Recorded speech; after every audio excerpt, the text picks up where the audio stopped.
What if we were not alone?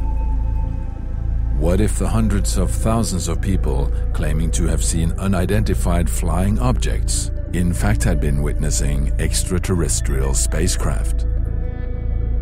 What if the thousands of people all over the world who tell about their encounters with alien beings through friendly contact or even forced abductions were actually telling the truth? What if our governments had known about an ET presence for more than half a century? If they were in possession of alien technology that had the potential of changing how our world is run, and they chose to keep the public in the dark through a secret campaign of suppressed information? What if that campaign acted as a chain around the ankles of humanity, keeping us from rising to a whole new level of consciousness and understanding of ourselves, our planet, and the universe around us? And what if that campaign ended tomorrow?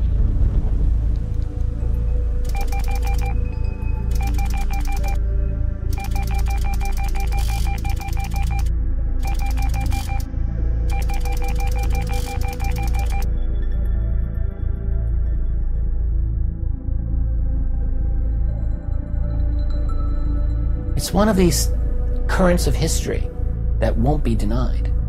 The truth is going to come out, and when it does, it's going to be explosive. So once we get that out, we will go back and completely reassemble the 20th century, rewrite it in a way, and may have to go back and rewrite a significant portion of the entire last 12,000 years. This is the greatest story in human history. And the reason it is the greatest story in human history, it is the greatest story of human history.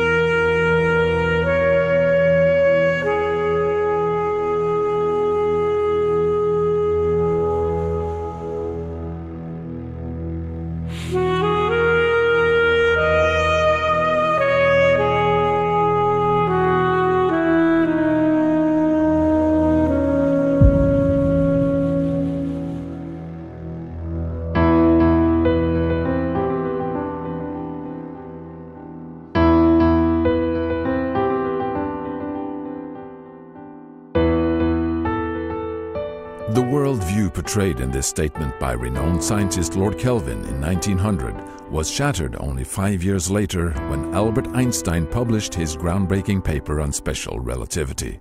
The new theories challenged the current framework of understanding and forced the scientific community to open up to a broader view on the nature of reality.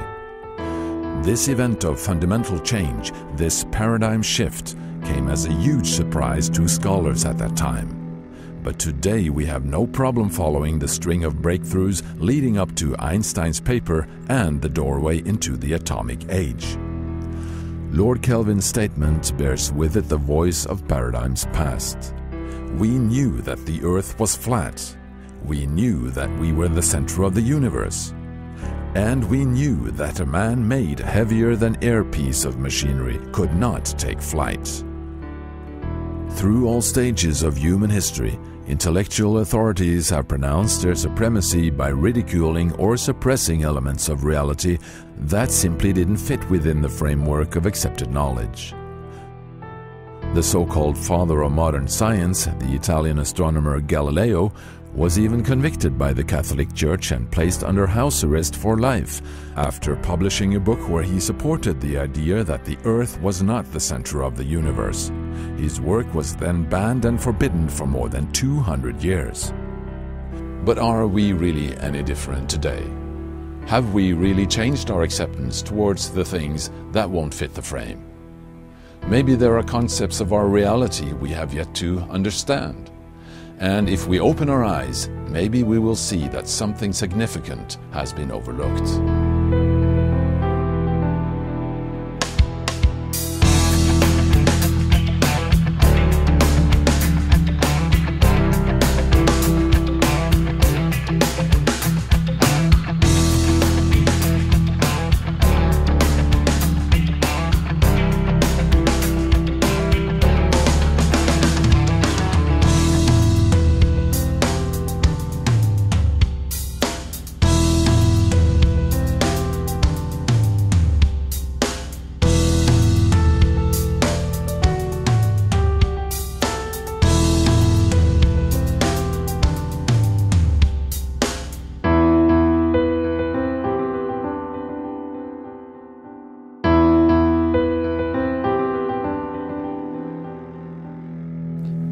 name's Nick Pope.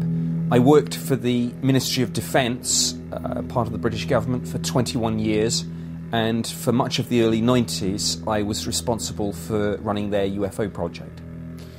The Ministry of Defence has been investigating UFO sightings since the 1950s and has about 12,000 reports in its case files. When I was doing the job in the 90s, I received about 200 or 300 reports each year. In May 2008, the British government opened its first batch of UFO files for public inspection. The release, made available on the internet, created an immense media and public interest, with over 2 million downloads the first weeks.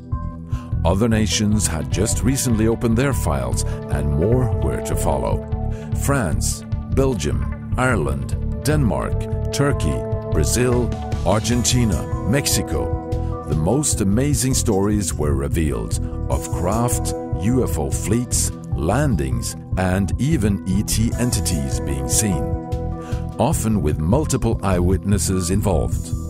Even if many of the reports could be explained as aircraft, weather balloons, satellites, or planets, or special weather phenomena, still a large portion remained unexplained. It is clear to me, given that these things are seen by police officers, pilots, military personnel, given that they are sometimes tracked on radar, it is clear to me that whatever the UFO phenomenon involves, there are serious defence, national security and air safety issues at stake. The question if we are alone in the universe is as old as man himself, but now this question seems to be more pressing than ever. Today, science has discovered that many of our neighboring stars have similar planet systems. Over 500 planets have been registered so far. Some scientists even claim that our galaxy alone may have billions of planets with Earth-like conditions. So the idea of us humans being the only intelligent life in the universe seems to be losing its grip. Over the years, polls have shown that a rising number of people believe in intelligent life elsewhere. In many countries, far more than 50% of the population. This question of extraterrestrial life was also among the reasons why the SETI project was established back in the 1980s. SETI stands for Search for Extraterrestrial Intelligence. This project, still ongoing, is using large radio telescopes at several locations on the globe to scan the cosmos in search for electromagnetic transmissions that could indicate intelligent life. This is the radio telescope in Bologna in Italy, one of the largest of its kind in Europe. This enormously complex system of antennas is able to detect even the weakest signals from the universe. And by interpreting these signals, the scientists are able to learn a lot about the age and the origin of the stars, the galaxies, and the universe. And perhaps also detect signals from intelligent life. What we are looking for actually is not really a particular kind of signal. We are just searching for something different from the normal cosmic noise, so to say. So we are not searching for a particular transmission signals, but for example it would be enough to detect some signals coming from their communications, televisions, if they do have televisions, or cellular telephones or things like that. Well, we have recorded a huge amount of data so far, but unfortunately we could not get any signal yet.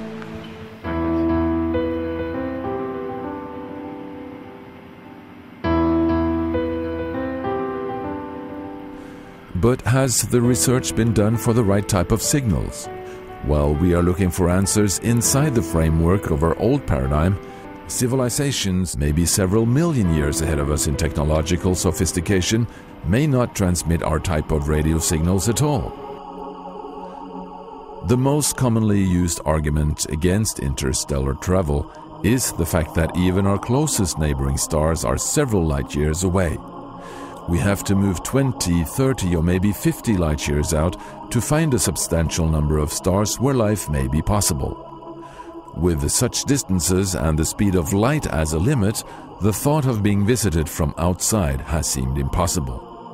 But new developments in physics have redefined Einstein's relativity theory and opened for a new view on this question. According to hadronic mechanics, there is no problem with space travel and not even with time travel. The equations and the physical models, concepts and relations for explaining this has been clear for more than 10 years in advanced hadronic mechanics. So if there are civilizations thousands or millions of years ahead of us, distances within 100 light years may not be a big obstacle. And is this why mysterious unidentified flying objects have been reported all over the globe through centuries?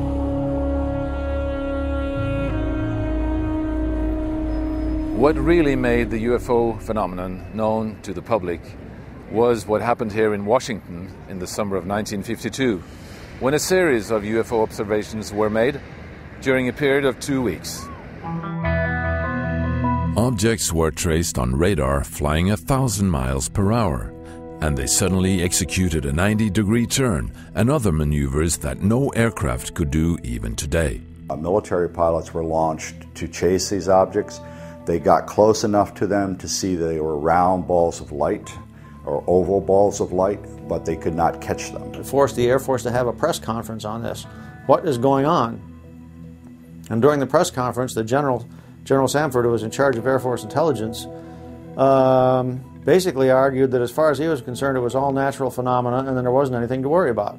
So the press, being satisfied with that, publicized, it was all weather and temperature inversions and weather phenomena that were causing these sightings, and you could forget all about them. A Navy officer who was working in in Air Force intelligence told an FBI person that several percent of the sightings could not be explained, and that the top Air Force people, some of them were seriously considering interplanetary ships as the explanation.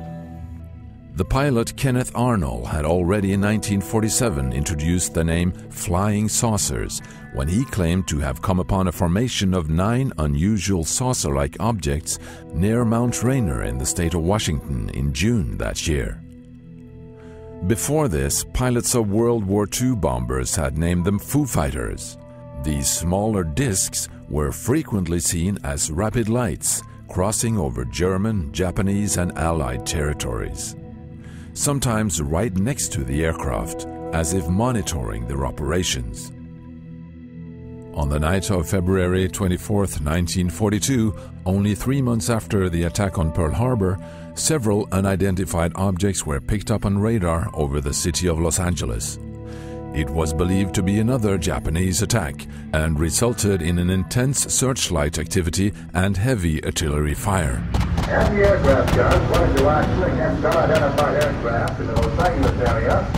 But the presumed enemy never fought back, and suddenly the objects disappeared without trace.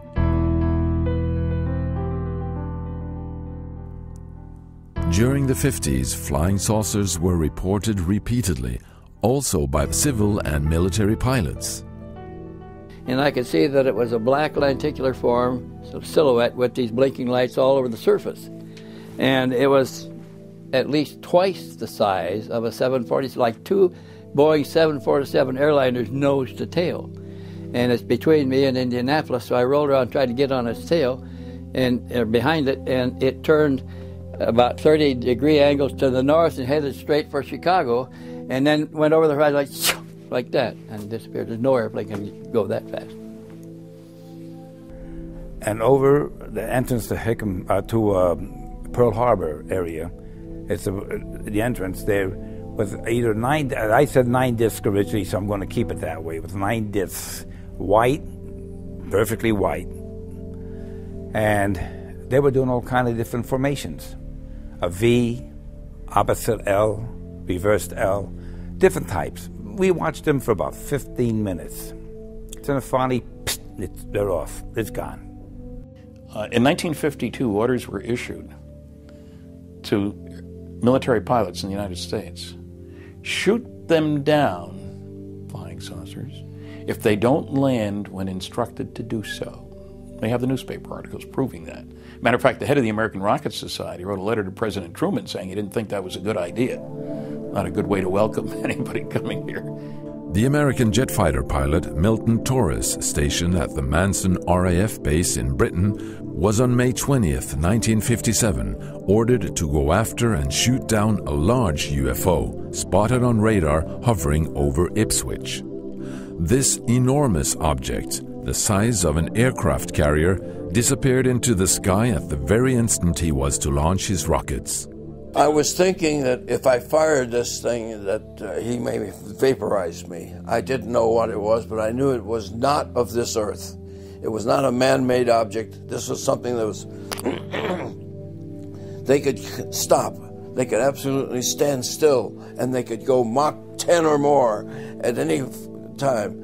And a human being would be splashed up against the sidewall from the forces of just the momentum forces. That would destroy you. So it was nothing that we humans know anything about.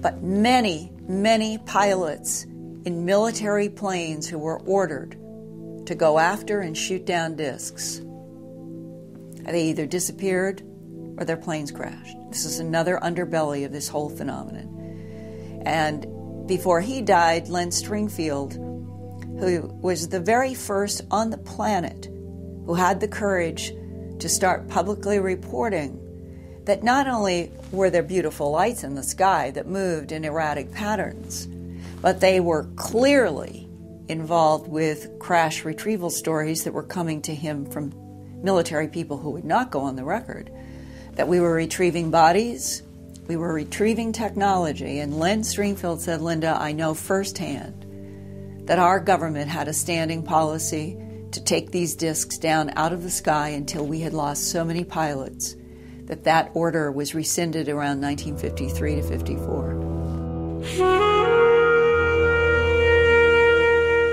Books were now appearing on UFOs, with pictures of saucers and cigar-shaped craft on close range, even with people claiming to have met the visitors in person. And soon the entertainment industry also joined the saucer wave. This somehow influenced on the image of the UFO issue, giving skeptics further reason for ridicule of the phenomenon. On July 1947, a major incident occurred near Roswell, New Mexico, the place where the U.S. manufactured and stored its newly developed nuclear weapons. A flying saucer is reported to have crashed. The Army Air Forces has announced that a flying disc has been found and is now in the possession of the Army. Army officers say the missile, found sometime last week, has been inspected at Roswell, New Mexico, and sent to Wright Field, Ohio, for further inspection. The incident is revealed in the local newspaper, but withdrawn the day after. Weather balloons is the official explanation. Today, several military and civil eyewitness testimonials have surfaced concerning both the crash itself and the crash retrieval operations, indicating that it most probably was a vehicle of unknown origin. Apollo astronaut Dr. Edgar Mitchell, who was the sixth man to walk on the moon and also grew up as a Roswell resident, has recently gone public with his view on this controversial incident. I grew up in Roswell, New Mexico, which was the site of presumed alien crash in 1947, and which, from what I call the testimony of the old-timers who were there and who had been hushed up by government authority, military authority, almost on pain of death at the time, and who had harbored their knowledge quietly for years, that when I came back from the moon, and I was a local boy, they considered me safe enough to tell their story to, that they were a part of the recovery effort and the observer of the so-called Roswell crash, and that they knew for sure that it was an alien craft. And subsequent sightings, subsequent evidence has reaffirmed all of that we are being visited and have been visited by alien spacecraft and alien beings and our governments around the world have covered it up.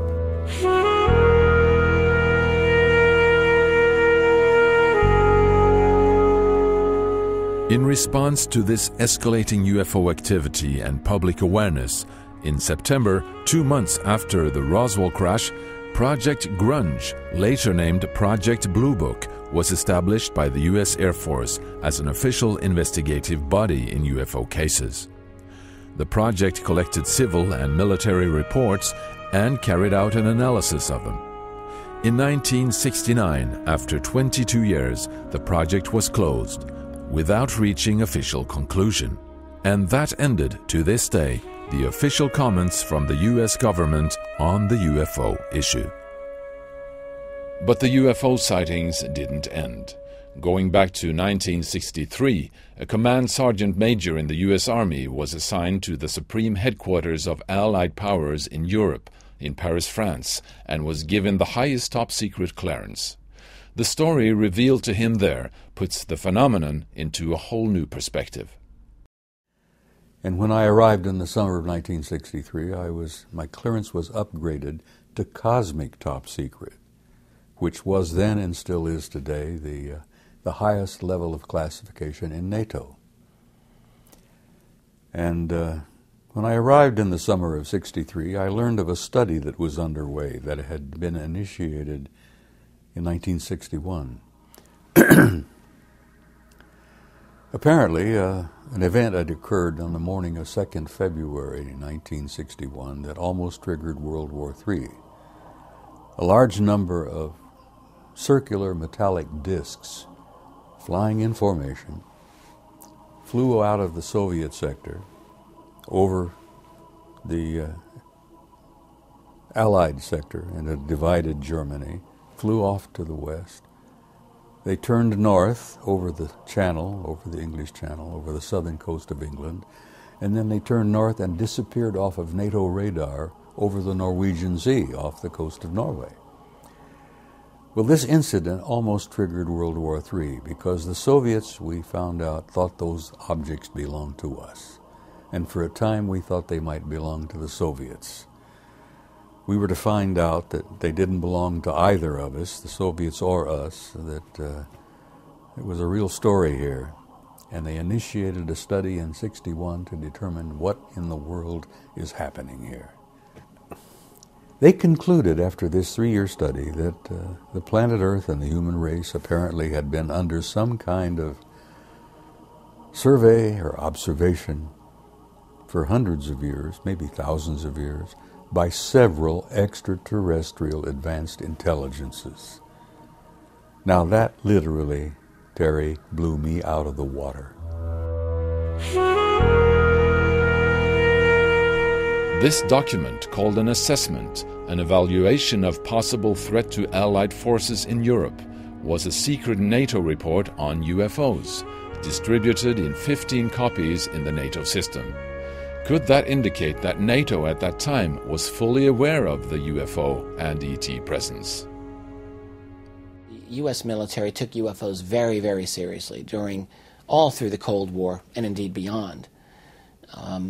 We have a fair amount of evidence, documentation, military documents, intelligence documents, that show very clearly that the U.S. military encountered objects that did not seem normal, did not look normal, and had extraordinary behavior, violating sensitive airspace, again and again and again. So the question is not, do UFOs exist? The question is, who do they belong to? And indeed, guess what? This was exactly the question I discovered that U.S. military analysts asked. They were no dummies, so they knew there's only a couple of possibilities here. Question number one, back in the 40s and 50s, was, are these Soviet devices? In the context of the Cold War, that's important. You need to find out, did the Soviets come up with a revolutionary type of propulsion and so forth? Well, they looked into it, and the answer did not seem to be yes. It looked like it was a no. And indeed, that seems to be the answer today. So then question number two is this a secret project that we're doing somewhere in the bowels of the American military complex? That's a fair question. It's entirely possible But again, it's also possible that that isn't the answer. And indeed, a lot of the evidence doesn't seem to point that way. The fact, for example, that our jet fighters were chasing these objects again and again is one thing that points to that.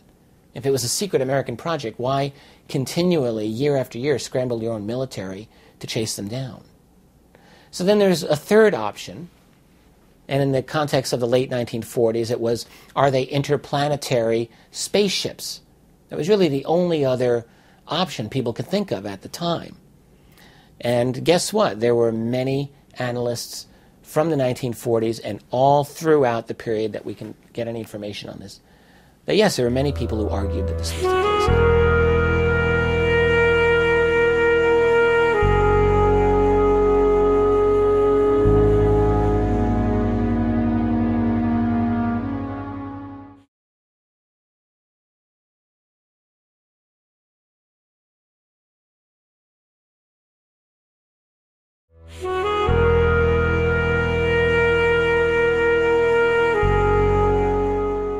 Incredible stories continue to happen.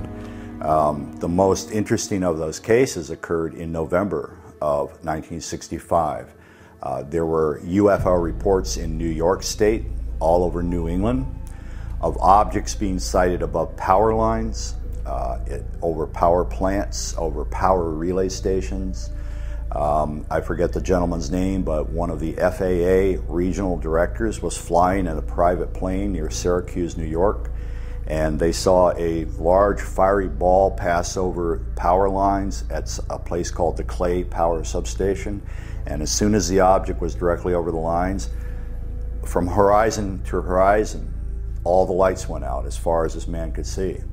And initially he thought that he had gone blind temporarily, you know, something had happened, and then he realized that there was no power. And it became what is known as the Great Northeast Blackout.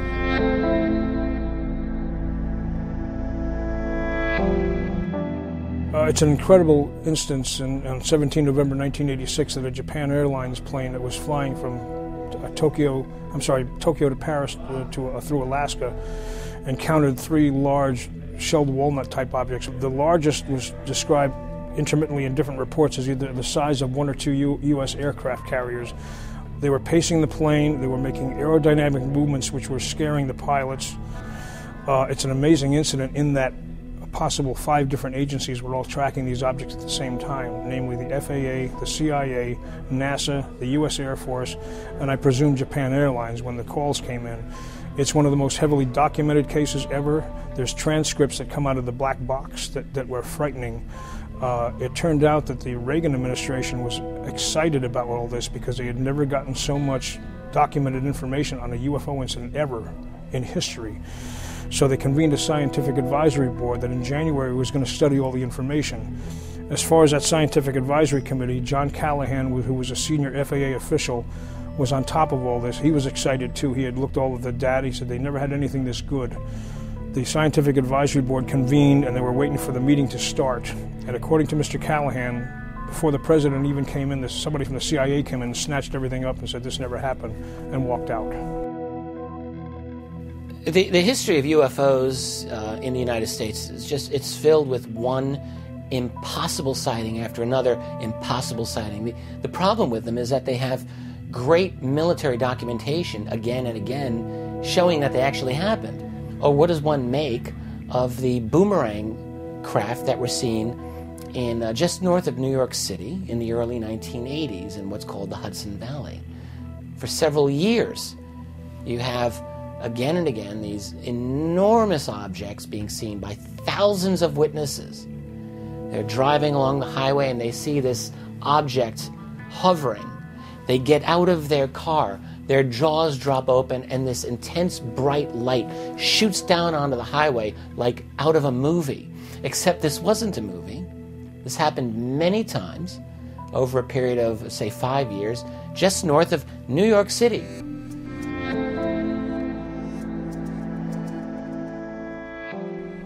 In Great Britain, periods of extensive UFO activity kept the subject warm in the news media.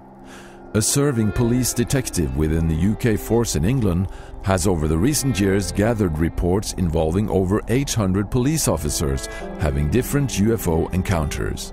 And here is one of the stories.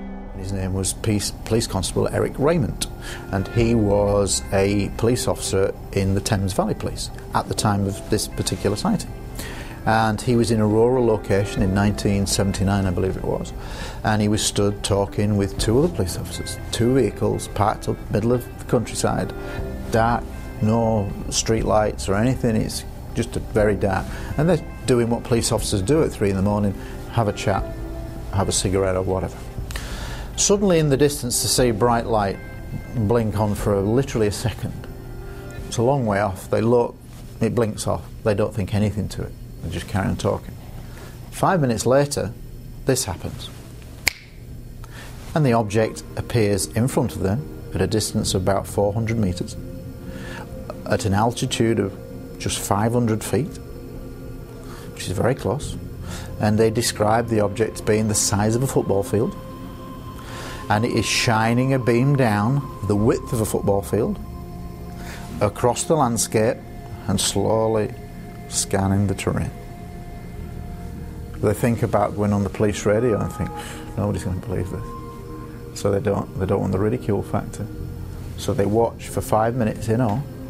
The object is moving in total silence, and they say there are smaller objects flying silently around the larger silent object.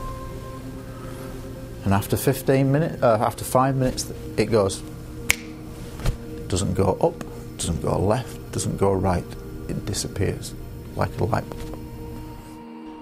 The 70s brought an amazing number of UFO reports from the British Isles, but nothing could compare to what was to unfold in late December 1980 at a NATO base in Suffolk, east of London. The Rendlesham Forest incident is Britain's most famous and compelling UFO encounter. The file on the incident was made public a number of years ago under the Freedom of Information Act, and so the case file's in the public domain, but the bottom line is the case has never been explained. Peter Robbins spent 9 years doing intensive research for his book, giving a first-hand account of the case. His co-author, Larry Warren, was airman at the base at the time and one of the key eyewitnesses to the event. It occurred between Christmas and New Year's on 3 consecutive nights, 1980, and it involved overflights above this twin NATO base complex in Suffolk, about 80 miles from London, landings, the shooting down of beams of light into the weapons storage area, which was a nuclear weapons storage area, very much in violation of our treaty with Great Britain at the time. And on the final night of the 3 nights, there was the biggest incident. In this, my co-author, dozens of other American Air Force personnel were taken and brought out to a field near their sister base, RAF Woodbridge, where they saw the appearance of a machine of undetermined origin. At that place, an object appeared on the ground in the place of a mist. I saw this happen. A red light moved in, exploded. It caused retina and eye damage to a lot of us peripheral people. A structured object was in its place on the ground, though you couldn't look directly at it. You'd have to look at it with your peripheral vision to get the shape. Entities were seen. How many? 3. Looking very translucent, not your what they call gray, all that sort of thing. It was almost ghost-like. Very much animated, self-animated though. That whole event was filmed. Did they walk out of the craft? They didn't. They well, no. They were the craft? floating about a foot above the ground in a very bright light. The lower extremities were very hard to see. They were a foot off the ground. They were about 4 feet tall. They had that same large cranial structure, the giant black sweeping eyes, almost no nose, a hint of a mouth. and they were each dressed in a suit, very tight-fitting, and they were slightly translucent, and they were floating. So they got in about 5 feet from the thing. They were right there. And the beings were no further away than like 20 feet or so from Larry. So this was all happening in extremely close proximity, very close up.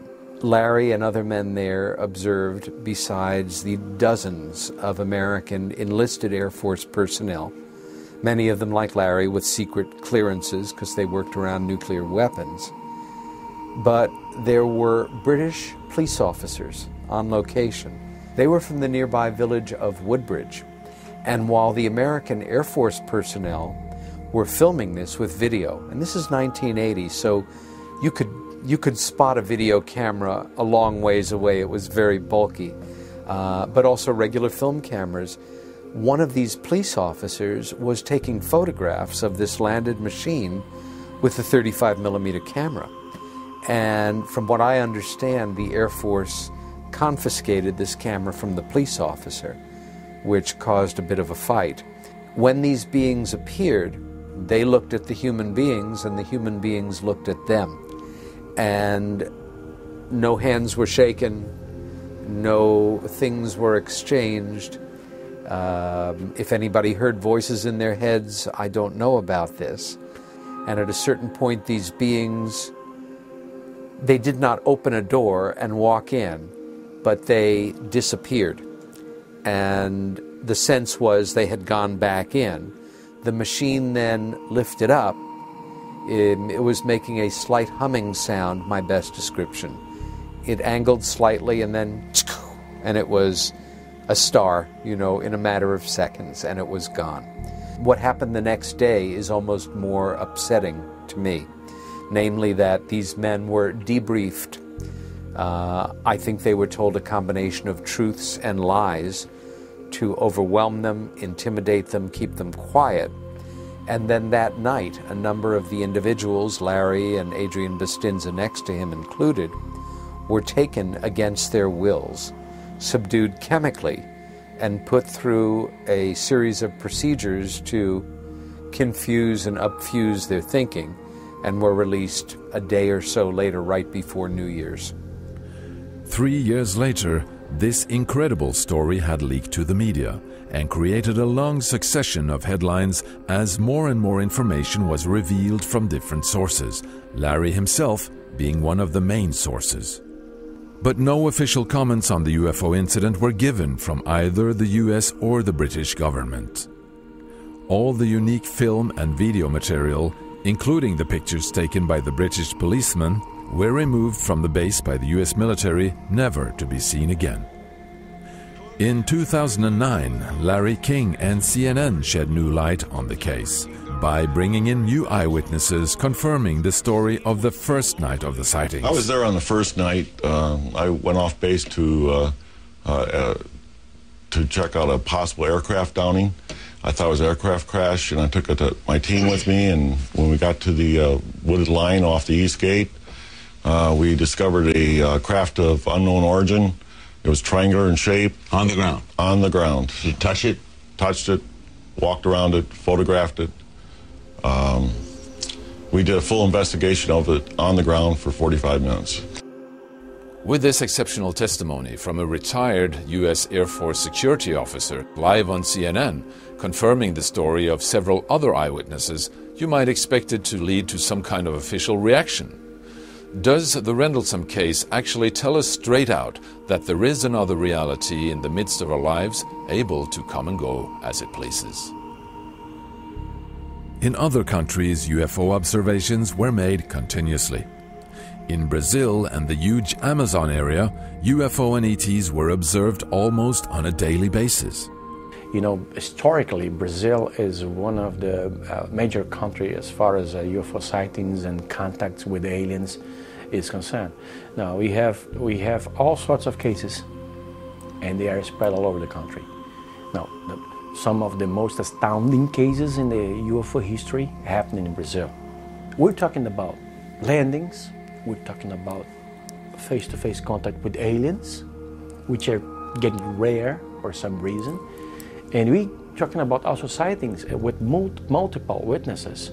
Sightings in the middle of cities, like 2,000 or 3,000 people seeing a UFO. But what about Russia and the former Soviet Union? Russian Navy has not been known to reveal its secrets, but Russian Navy has been known to be in the forefront of the UFO and USO research. And we have reports coming basically from all corners of the world, be it this South Georgia island or the Barents Sea, or for example, especially the Sea of Okhotsk and such lakes like the Lake Baikal. They had encountered not only gigantic underwater objects and submarines who could move at incredible speeds, and the Soviets just could not catch up with them. They had also encountered discs that would basically fly out from under the water, go into the sky, separate into different objects, come back together, fly away. They had encountered a phenomenon which was called kvakery, from the Russian word kvakать, meaning to emit a sound like frogs would do. What it meant is that Soviet submarines, especially in the Atlantic area, would find gigantic moving objects at great depths of the sea. Objects that would emit certain sounds that kind of reminded them of croaking, but there were different sounds. They could do nothing about this, but the Soviets became very nervous because these gigantic objects would accompany them. And of course, they thought the Americans came up with a new way to track Soviet submarines. They found out this was not so.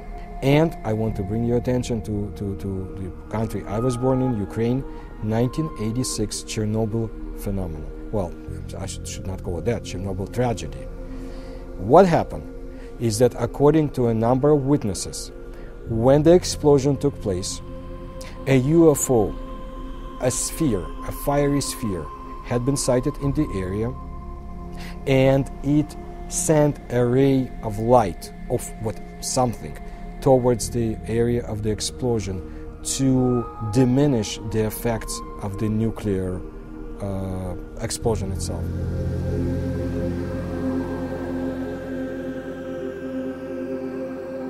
In 2008, we received over 867 sighting reports from 37 different cities in Turkey.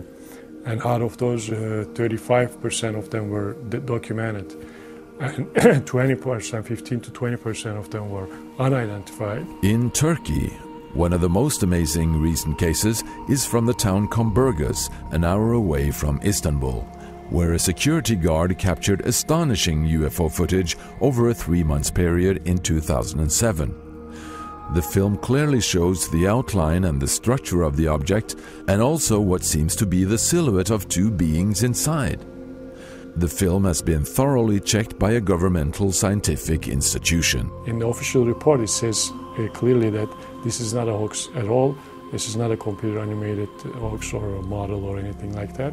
There is a physical object in the picture, in the footages, that we could not identify. They categorize them as unidentified flying objects. Astonishing video has also been released from Mexico. Military gun camera shots of traveling UFOs hit the news in 2004. And even more astonishing, fleets of UFOs were seen and filmed over several cities. As a result of the rising national interest in the UFO issue in Mexico, one of their main broadcasters has run a 2.5-hour show every Sunday night the past 15 years, presenting the latest UFO documentation. Well, I have a television program every Sunday night from 5:30 to 8 o'clock. It's prime time in the Mexican television. And we present the news around this phenomenon. It means the most recent videos, the most recent photographs, the most recent cases, the investigation behind that, the actuality. Many people in the media and even the public have been brainwashed by the scientists who don't want to investigate this. But there is enough evidence, scientifically proved, based, that can be investigated and presented to the scientists, and they have to accept and agree that this phenomenon is real. There is no question in my mind. I'm a journalist. I've been a journalist for almost 40 years.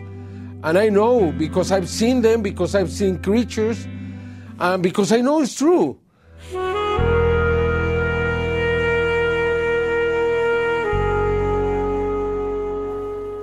Behind me here, inside this blue container, is the only stationary, fully automatic 24-hour UFO observatory on the planet. In Norway, the remote mountain valley Hestdalen became world famous after almost continuous observations from the early 80s on. Strange lights moved up and down the mountainsides every night over long periods, just above the treetops. In contrast to many other countries, scientists arrived and established a permanent UFO observatory. The light phenomena here in Hestdalen in Norway started in late 81, with a lot of sightings. At the most it was 20 sightings a week. The local people here started to see the light down in the valley, sometimes close to their houses, and they was wondering what could this be, and some was a little bit afraid too, because no one could give them any answer. What could it be? Radar and cameras were soon to pick up astonishing pictures of the unexplained light phenomena. This picture is taken with 1/60th of a second exposure. The phenomena behaves very different. Some is moving very slowly, and some lights can move very fast. The fastest speed we have ever measured was 30,000 kilometers an hour. But the local residents claim to have seen more than just lights. I februar-mars. Og så når jeg kom opp av hesteslia da, så var det mørkt. Men når jeg kom mest opp på toppen, opp på kjølen der som vi ser, der ble det opplyst rundt meg. Det ble opplyst om dagen. Så kom det nå og for over bil. Det var som en opplyst herrehatt. Gammeldags slik stor herrehatt med brem på det. Som for over bil og fremover. Vi bevitnes på at de har sett det, så er det 68 observasjoner. Og det er nedskrevet, ja. The observatory shoots pictures automatically every minute and puts them on the internet. Many amazing shots have been captured. After an automatic video recording system was put up, 1 year of waiting passed before the Hestdalen phenomenon is caught on camera.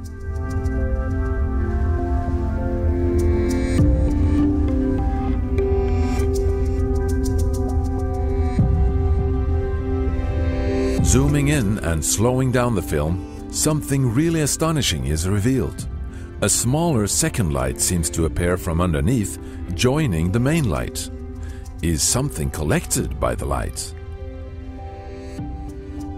Landings were also reported, and even solid proof was found of Earth samples being taken in the midst of nowhere.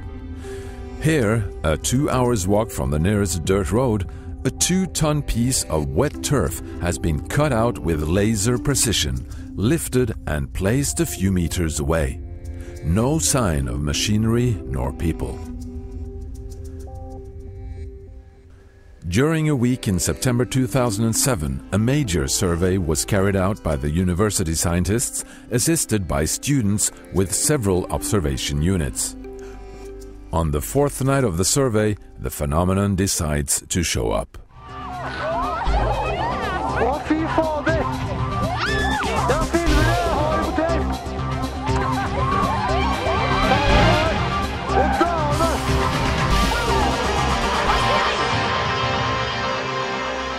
Then we had a big light that started out and moved very quickly north and south and gave us this very, very impressive picture, which possibly is the best picture ever taken of the Hestdalen phenomenon.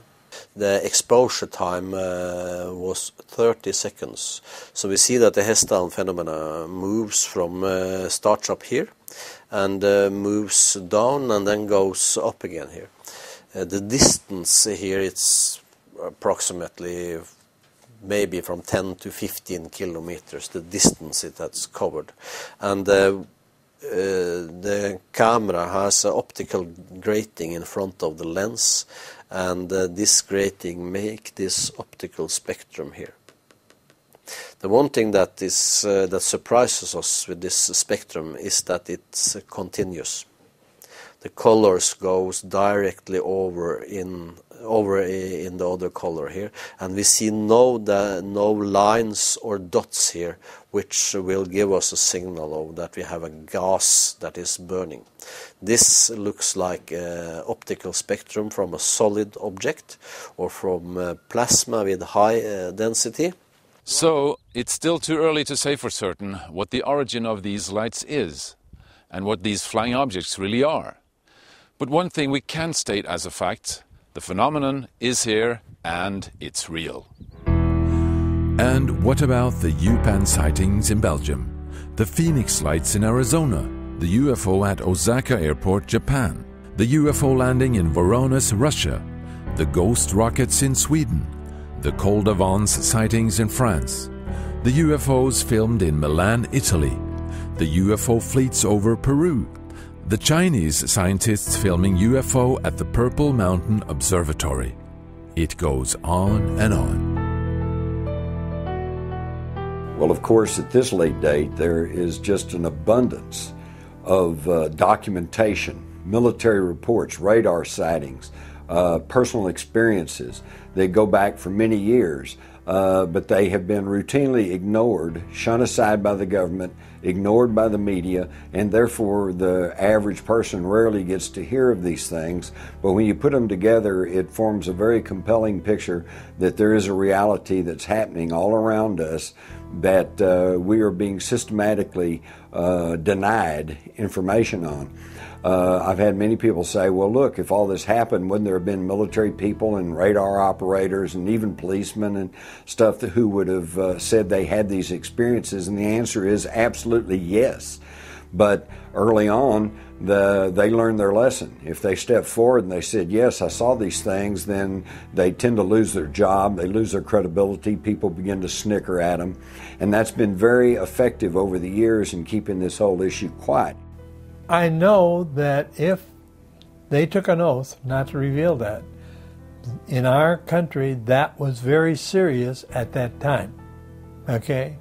If you violated a top secret clearance, you could be put in jail for 15 or 20 years and everything you have done removed from you.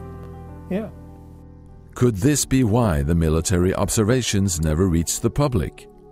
But many who had been involved in UFO sightings over the years felt a strong urge to reveal what they knew and to be relieved from the burden of carrying these secrets.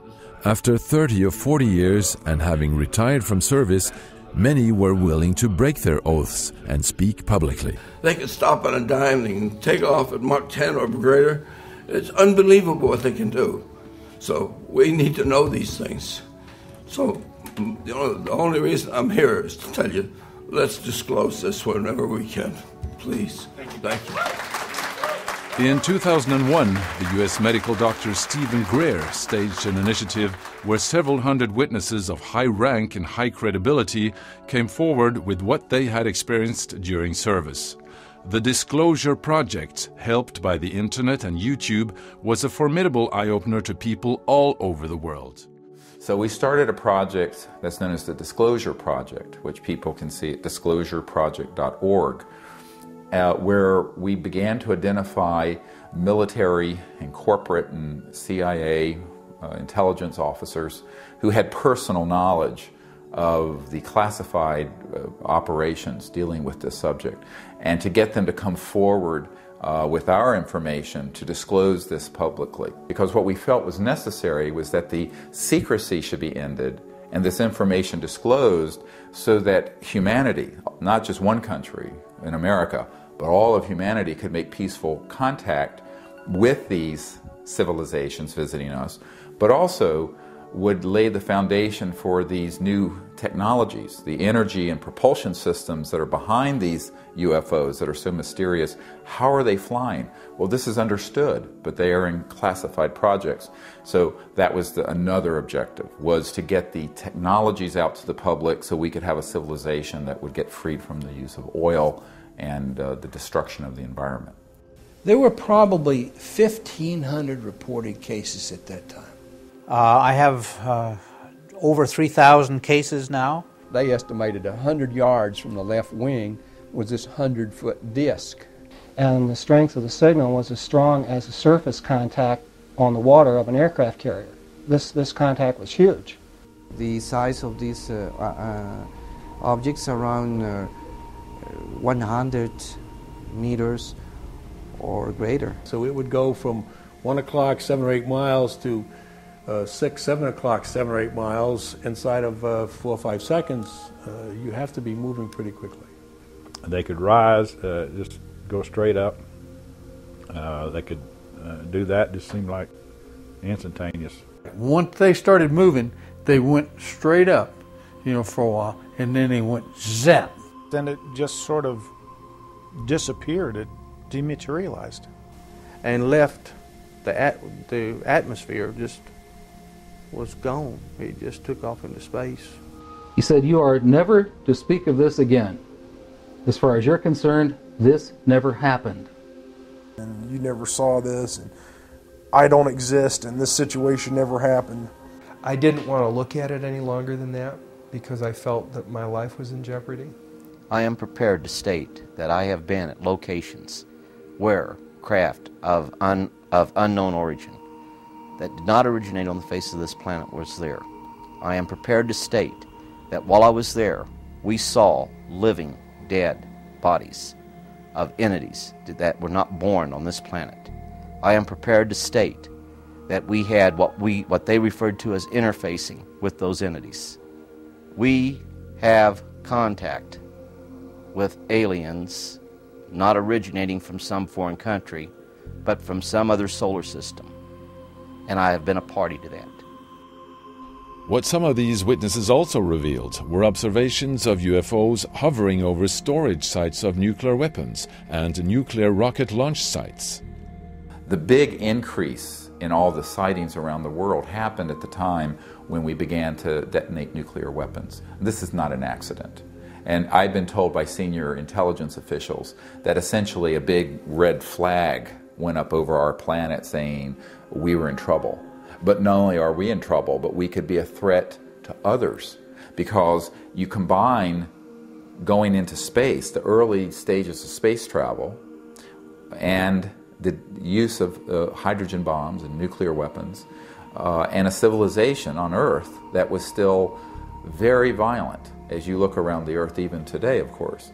So this is something that any enlightened or even self-interested civilization observing the Earth, which I think we've been under observation for thousands of years, would be greatly concerned. Over the last 35 years, I have talked to now over 100 people, about 115 nuclear missile launch officers, targeting officers, missile maintenance personnel, and missile guards.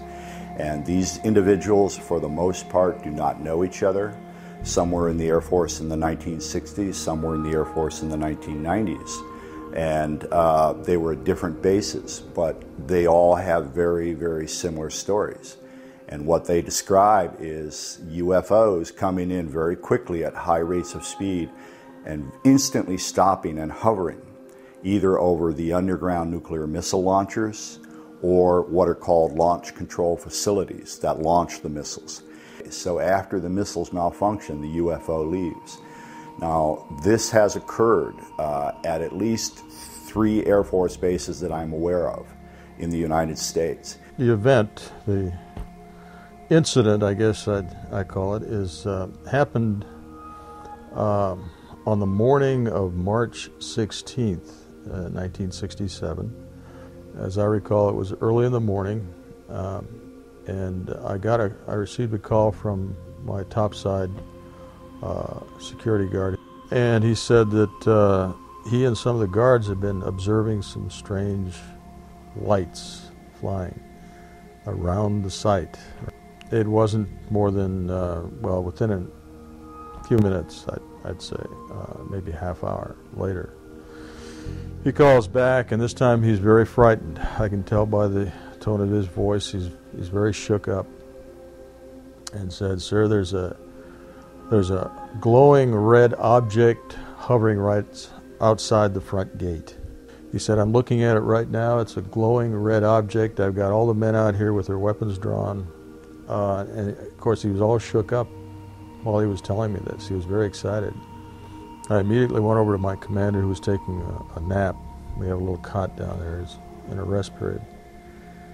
And I was telling him about the telephone call we just received. Then, as I was relating this to him, our missiles started shutting down one by one.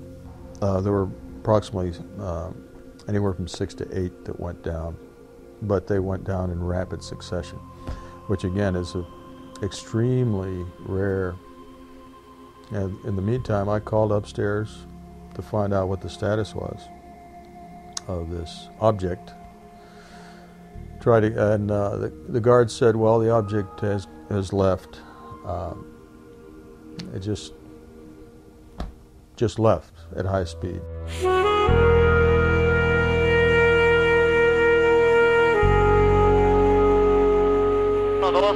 1, 2, 3, 4, 5, 6, 7, 8 en la pantalla. Numerous well-documented UFO sightings by numerous credible people. Flying saucers tracked on radar, chased by fighter pilots. Nuclear missile sites malfunctioning after UFO visitations, and even alien beings witnessed by police officers and high-ranked military personnel. Where does all this leave us? 4 major conclusions after now 51 years of study and investigation. First, the evidence is overwhelming that planet Earth is being visited by intelligently controlled extraterrestrial spacecraft. In other words, some UFOs, underline it 20 times, some UFOs are alien spacecraft. Most are not. I don't care about the ones that aren't. I'm a nuclear physicist. I don't care about the isotopes that aren't fissionable. You want to build a reactor, use the one that is. Who cares about the rest? That's the first conclusion. Second, the subject of flying saucers represents a kind of cosmic Watergate. That is to say, some few people within major governments have known since at least 1947, when at least 2 crashed flying saucers were recovered with alien bodies in New Mexico, that indeed some UFOs are alien spacecraft. Notice I'm not saying everybody in government knows. That's not how you keep secrets. I worked under security for 14 years. Need to know is the important factor. The third conclusion is that none of the arguments made against the first 2 by a small group of noisy negativists, when I'm being polite, stand up under careful scrutiny. They sound great until you look at the data, and then all those anti-arguments collapse. And the fourth conclusion, because I'm such a shy, retiring kind of guy, is that this is the biggest story of the millennium. Visits to planet Earth by alien spacecraft. Successful cover-up of the best data, bodies and wreckage, for 62 years.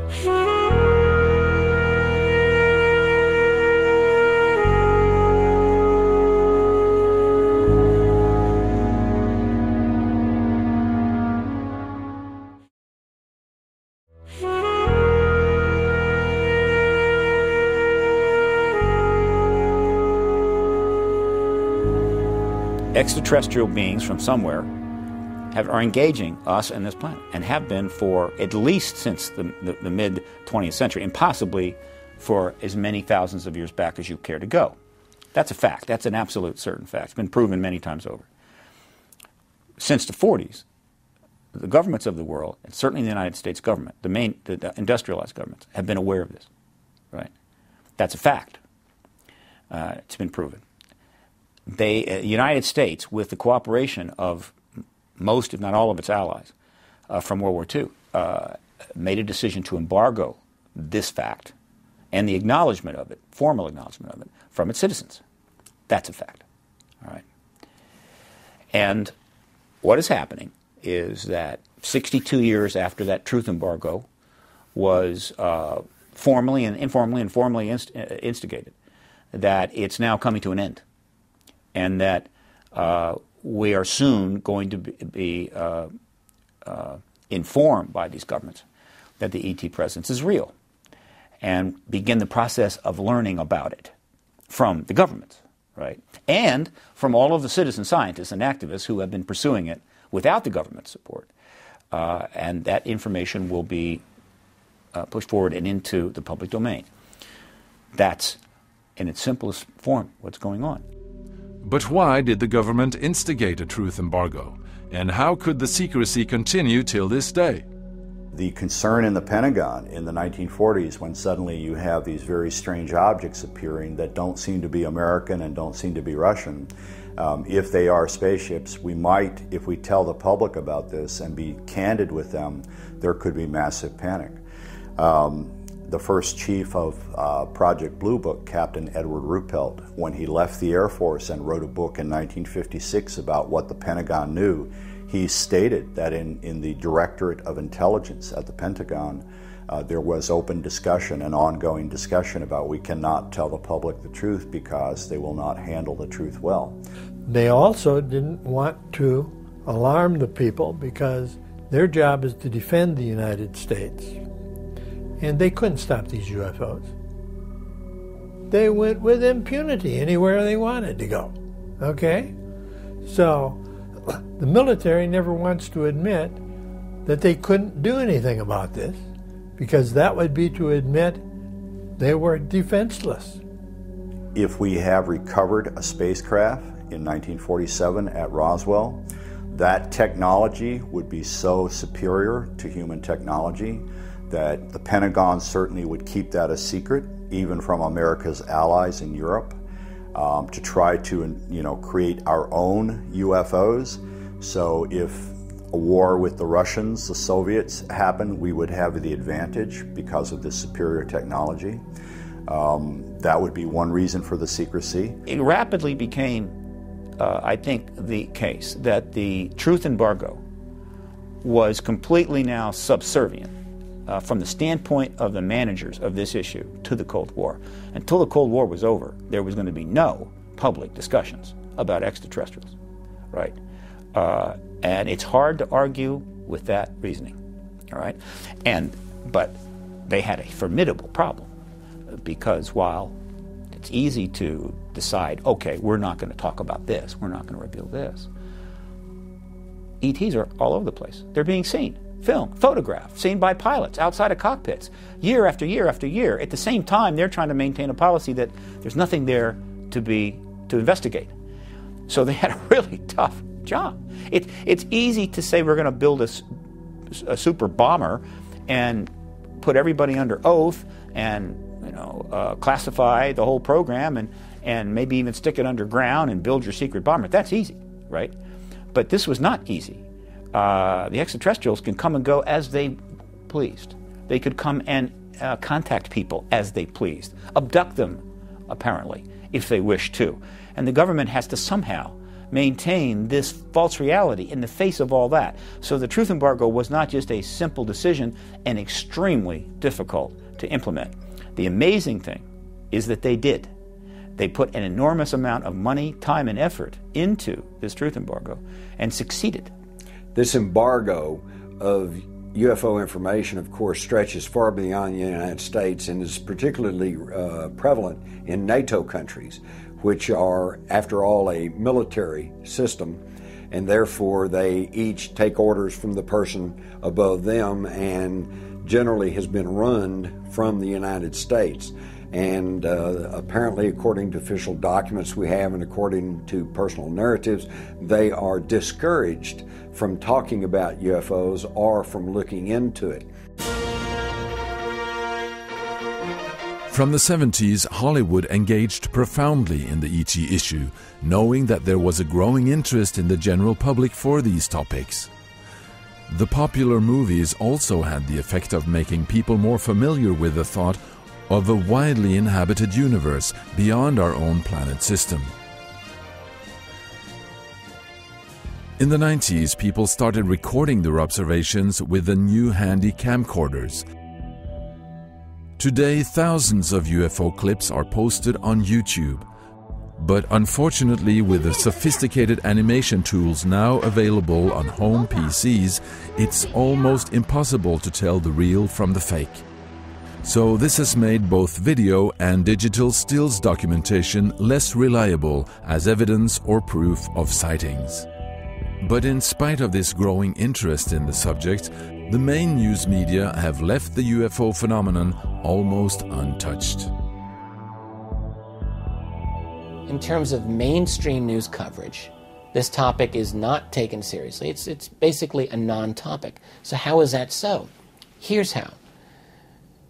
It requires an understanding of the relationship between most of the mainstream news media and global intelligence communities. So what that says, that doesn't mean that the CIA controlled everything, but that you have to understand the media acts in certain choke points. So, for example, a UFO sighting might get local news coverage, but that doesn't mean that it gets covered on the wire services. That's a very different situation altogether. And skeptics will argue, well, this phenomenon's so big it would have been covered, but really what that betrays is a lack of understanding of how news media has been related to intelligence communities around the world for decades.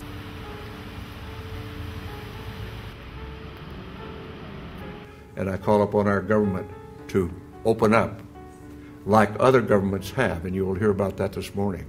Like the When CNN covered a press conference in Washington, D.C. in 2009, where Dr. Edgar Mitchell encouraged U.S. government to release its UFO files, the hope was that the issue finally was given serious news coverage. Former Apollo astronaut Edgar Mitchell, the sixth man to walk on the moon, told the National Press Club he's convinced. But there isn't convincing proof that's going to convince the entire world at this point. That is correct. That is what we're trying to open up. We're about to go out and do our little hoax. But CNN chose to let two boys with air balloons have just as much time in the report, demonstrating how they managed to fool UFO believers. Again, we're not trying to prove or disprove anything, but it's okay to be skeptical. Okay then. Jim, thank you very much indeed for that. Jim Acosta there. You bet. Well, the role of the media in the flying saucer phenomenon is a very, very important one. I think it's very clear that in the United States, at the very least, that there were efforts during the very earliest days to try to get the media to basically dampen down expectations and dampen down public enthusiasm concerning extraterrestrial life and the flying saucer phenomenon. And this is actually documented. And ever since that, we have seen many, many examples of how the media doesn't really explore or doesn't really investigate flying saucer reports, and that various media organs have been bought out by the CIA. For example, the National Enquirer was actually bought out by a CIA asset who used it as a very clever way to debunk flying saucer reports by basically sensationalizing it, making it part of the kind of tabloid media, whereby serious media investigators would not do any research into a flying saucer report that had been in any way covered by the National Enquirer or these tabloids. So that was a very clever piece of psychological warfare, in my opinion, to try and get the mass media disinterested in the flying saucer phenomenon.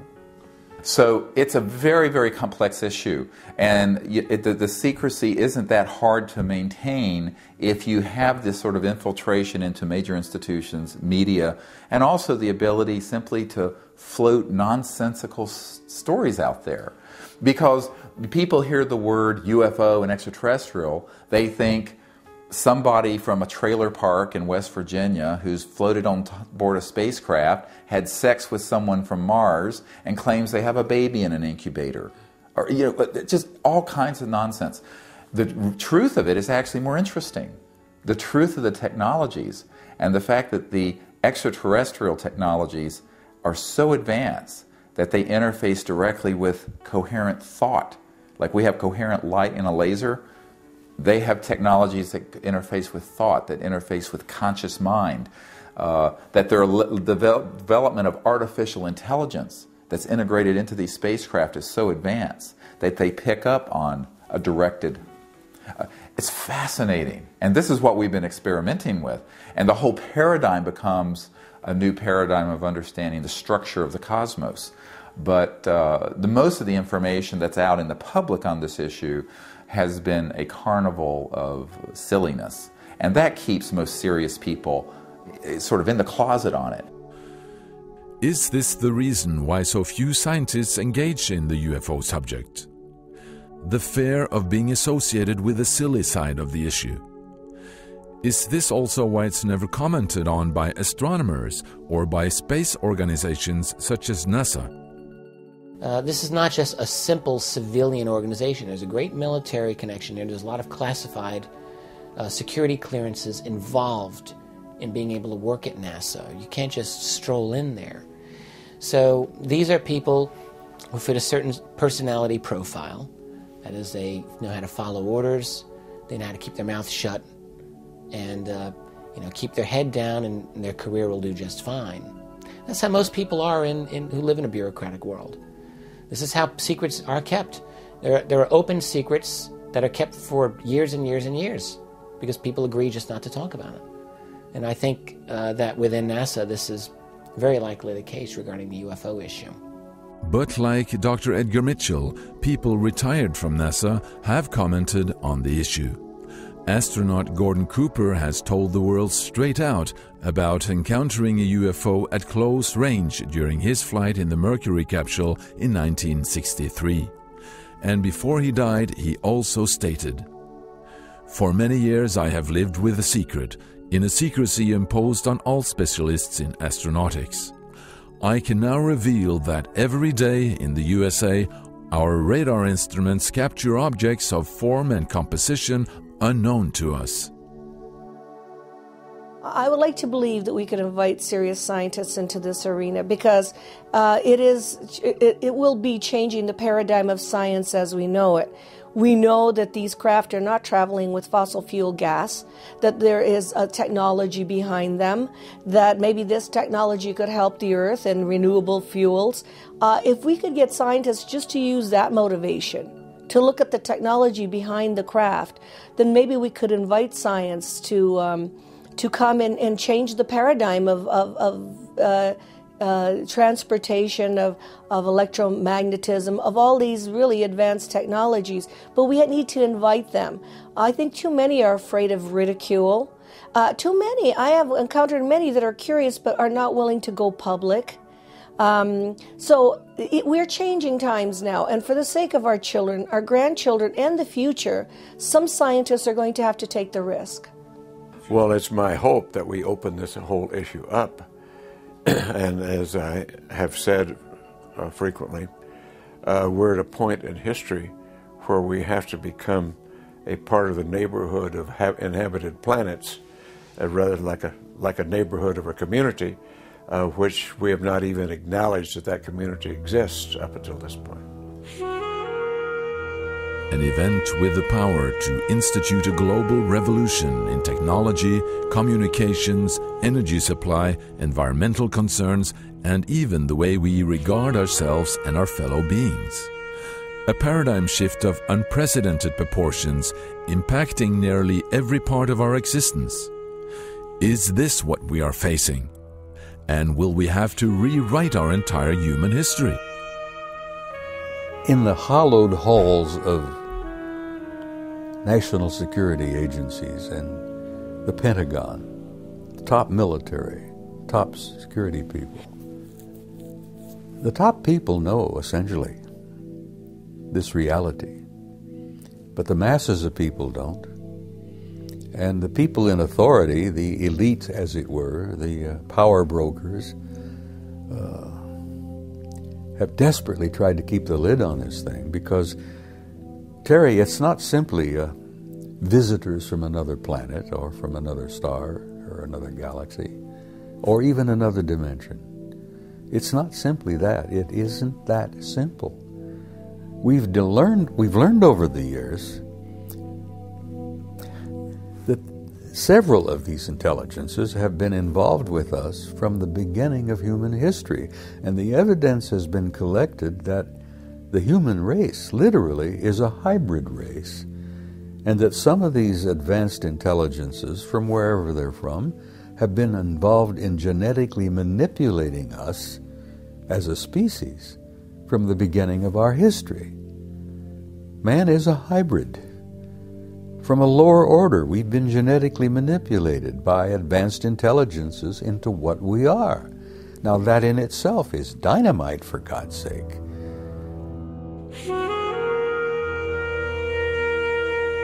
And this brings us to one of the most bizarre sides of this whole issue, the so-called alien abduction syndrome. It first came to public awareness in the early 1970s, when stories began to surface of people being taken on board alien craft after being rendered passive. Incredible stories were revealed, and the remarkable similarities between the stories is what has triggered the interest of researchers. My colleagues and I have heard directly from thousands and thousands and tens of thousands of people over the last 20 years about their abduction experiences. And so we know that this is a very, very, very prevalent phenomenon throughout, probably throughout the world. The first thing I recalled was seeing 3 fingers and a thumb on a hand come towards me to pull me out of the van. I was more than a little frightened. I was quite traumatized by it. I was very awake, sitting up, and had no reference for this. I was removed from the van. My friend remained asleep beside me.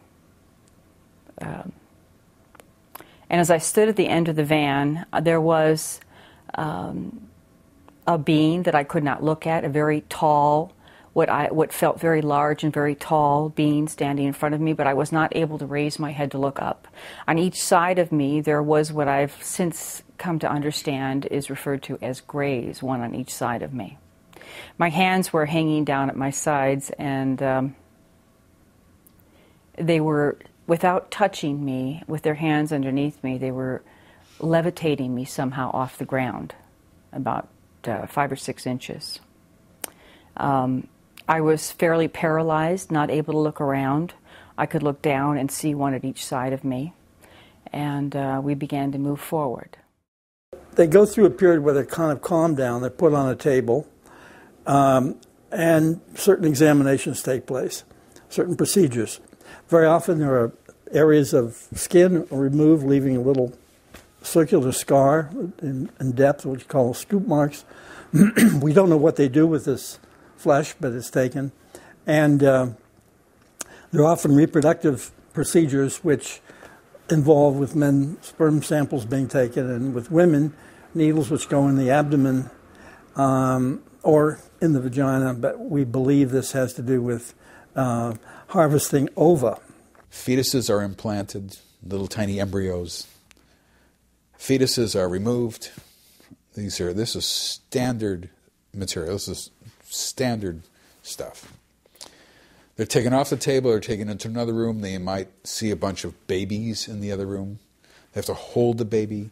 Women have to feed the baby sometimes. They might be taken into a room where they see, well, let me just say that the babies that they see are strange-looking babies. They look sort of like half human, half alien. Sometimes they look more human, actually, but still odd. They're taken into a room where they see toddlers sometimes, kids who are maybe 2, 3, 4 years old, who are playing with some toys. They play with the children, play with the toys. The toys are unusual toys. They have these neurological staring procedures with the children, who will look into their eyes very closely. They might have other procedures where they'll see a room filled with vats, jars, I should say, containers, clear glass or clear plastic or whatever, containers with fetuses in them in different stages of development. They will have all sorts of other procedures that happen to them. They're then taken back to their normal environment, put back where they were on the couch watching the television or whatever, and they forget immediately what happened to them. All they know is that they were watching one television show, and not only is that show over, but the next 2 shows are over with as well, and they're still sitting there, And maybe they put the can of beer in their hand, they still have the can of beer in their hand. And I figure, what happened? And then they just forget it. Can't explain it, and they just move on. One person described a drawing of the table. She didn't put anybody on the table, but she described the aliens around the table. The regular little aliens were about her size. She was, I don't know, she was maybe 8 or something. But there was this one tall one. And that's usually the one who's sort of the one in charge. Drawings of abductors have been made by many abductees, where the large eyes and the small cheek seems to be typical characteristics for the so-called gray alien, named after the skin tone. See, one of the interesting things about this is that all the evidence we get confirms the reality of this over and over again. It doesn't disconfirm it. The so-called hybrids, allegedly a blend of human beings and gray aliens, is today reported in a majority of the cases investigated. Alien eyes, but with what seems a little girl. It was the alien, the hybrid child. The hybrid child. Yeah. And what's interesting, again, the eyes are very peculiar. Yeah. The hair was not combed or brushed, and didn't really cover the head properly. Okay. And she's one of the mothers. So what it seemed to be was that there was a program where people were picked up again and again and again as if they had been studied, they were being studied over their lifetimes. And they were sort of automatically part of a program which was genetic in function. And it seems that we discovered that if a person was having abduction experiences and had children of his or her own, normal human children, that often those children would also in turn become abductees, as if the aliens were studying a particular bloodline for perhaps psychological reasons, emotional reasons. We don't know exactly why, but they seem very interested in the way the minds worked of these people. The emotions, they don't seem to have the emotions that we have. And it was as if they wanted to kind of learn our range of emotions somehow. The way this thing looked when you looked up at it. But are the abductions of people only conducted by one particular group of aliens? Even when they're full of mistakes. Are there other alien groups that contact individuals on different bases?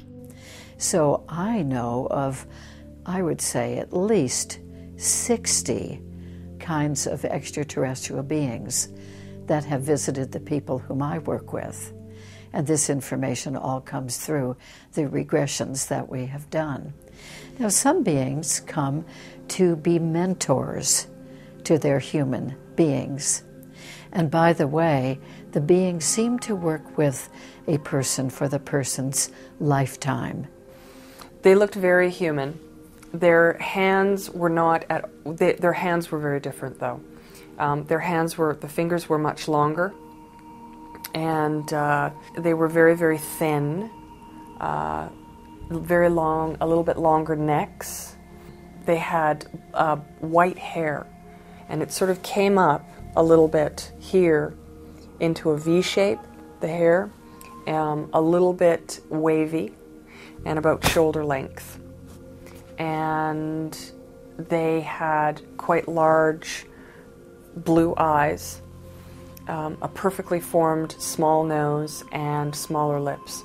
When I was on board the craft, they gave me, these blonde beings, gave me information that is relevant to our time on this earth right now. And they gave me messages that they asked me to share with really anyone who will listen. They're very specific for the humanity and how we have a choice, that the process in which we are evolving, if we continue on the path that we're on, that it will be just no choice, it will become destructive. It was explained to me that they have been here in the past.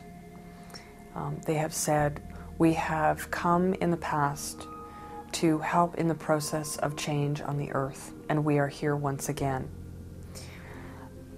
They have been here since the beginning of the creation of man, and that they are here to only assist in maintaining this earth, protecting it from any and all things that may harm it, and that includes us. So if nuclear war were to try and be brought upon the earth, it will not happen. They will stop it, because it would be the destruction of the earth. So this is the only time that they will step in on a grand scale, is if great destruction were to happen to the earth itself, or to every human being on the planet.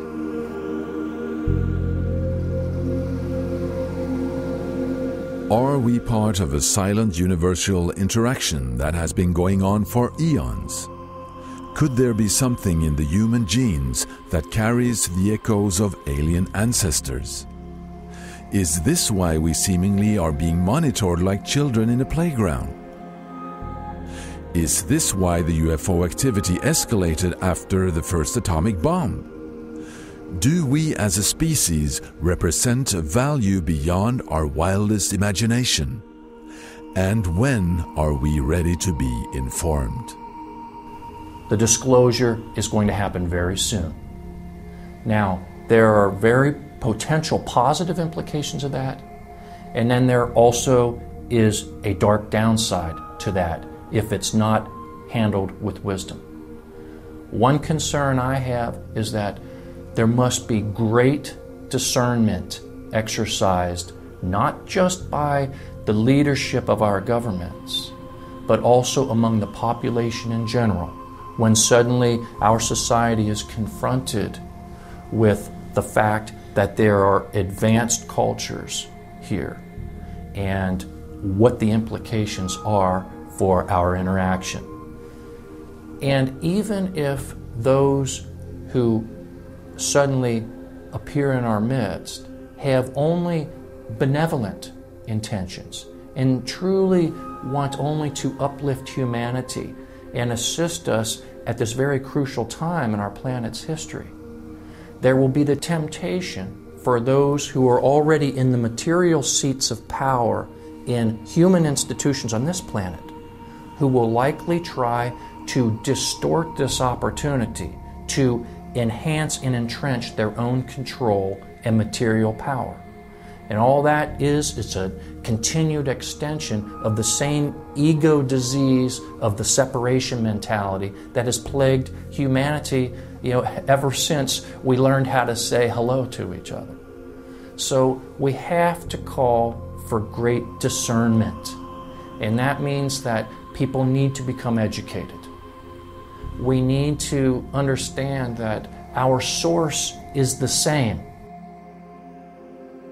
Erwin Schrödinger, who was the father of quantum mechanics and particle wave theory, stated 100 years ago or so that the total number of minds in the universe is one. And in fact, that the consciousness is a singularity, phasing within all beings. And this is also the heart of compassion of the Buddha and the source of the oneness spoken of in spirit in all the religious traditions and Native American traditions. And I think that we are going to have to return to a very deep spiritual understanding of what it means to be a conscious being, to be able to not only live on this planet peacefully and not blow each other up over sectarian differences, but also to go into space. Because when you look into the eyes of an extraterrestrial life form, they may be very different from us in many ways, but if you see that that being is conscious, and the light of that conscious spirit is the same as the conscious light within yourself, then you can find some common basis. And so if we understand the single source of the origins of our conscious being, this is true not only for humans, but it's also true, very much true, for these visitors. They understand that, because you cannot travel at multiples of the speed of light without crossing the light barrier. And when you do, you enter into this area that the mystics used to call the etheric, astral, conscious realm. And so you're dealing with civilizations who understand that. And I think that is the big test of our civilization at this time, is that we understand that deeply enough that it really does change our paradigm. And when we do, we're not going to be blowing each other up because of different interpretations of this Bible or this Quran or this religious figure or what have you. That we're going to understand that we really are all one people in the entire cosmos. That universal consciousness and universal understanding, to me, is the thing that will truly transform life on this planet and is the next big leap in human development.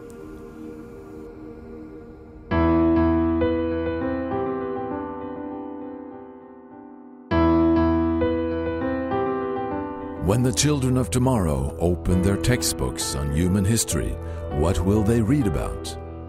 Will it be the story of how the Catholic Church imprisoned Galileo for supporting radical theories?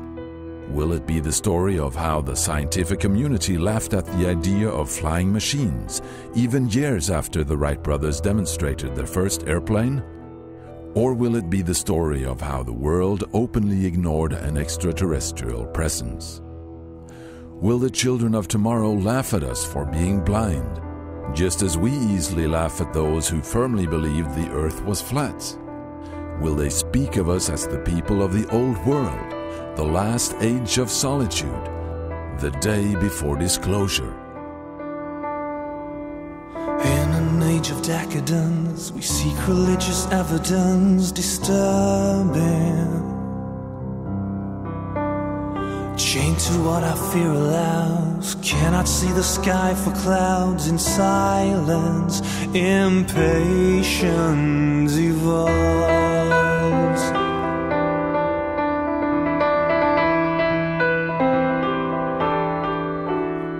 Our most important point in time, but the comfort of this paradigm concerns me.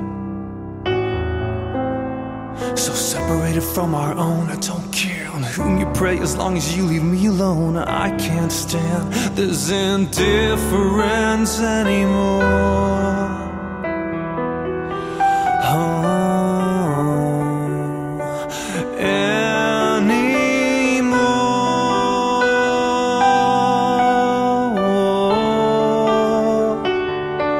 I'm standing where the storm crashes in from its home across the sea, in the rain, praying for the eclipse of you and me.